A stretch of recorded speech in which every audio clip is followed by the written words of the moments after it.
مگر انسان عجیب مخلوق ہے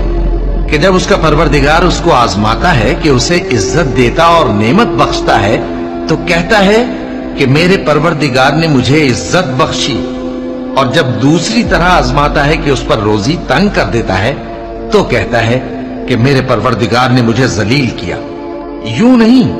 بلکہ تم لوگ یتیم کی خاطر نہیں کرتے اور نہ مسکین کو کھانا کھلانے کی ترغیب دیتے ہو،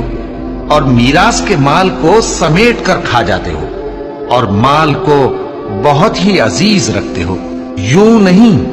جب زمین کوٹ کوٹ کر برابر کر دی جائے گی اور تمہارا پروردگار جلوہ فرما ہوگا